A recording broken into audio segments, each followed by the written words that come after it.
যখন কোনো বান্দা সূরা ফাতিহার একটা করে আয়াত বলে আলহামদুলিল্লাহি রাব্বিল আলামিন, সঙ্গে সঙ্গে আল্লাহ জবাব দিয়ে বলেন হামিদানি আবদি, বান্দা তুই আমার প্রশংসা করলি। আর রহমানির রহিম যখন বলে আল্লাহ বলেন আসনা আলাইয়া আবদি। মালিক ইয়াউমিদ্দিন যখন বলে আল্লাহ বলেন মাজ্জাদানি আবদি।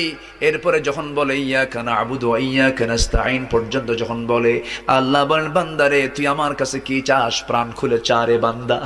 ইহদিনাস সিরাতাল মুস্তাকিম থেকে শুরু করে নিয়া ওয়ালাদ-দাল্লিন পর্যন্ত যখন বান্দা বলে তখন আল্লাহ বলেন বান্দা নামাজের মধ্যে এমন প্রেমের খেলা খেললি বান্দা, তুই যা চাইলি সব আমি আল্লাহ কবুল করলাম।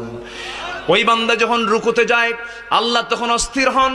ওই বান্দা যখন সিজদায় যাওয়ার জন্য প্রস্তুতি নাই, সমস্ত ফেরেশতাকে ডাক দিয়ে বলেন ও ফেরেশতারা, এই বান্দাগুলো আমাকে দেখলো না, রাসূলকে দেখলো না, কোরআনকে দেখে হাদিসকে বিশ্বাস করে আমাকে খুশি করার জন্য তার সবচেয়ে সম্মানজনক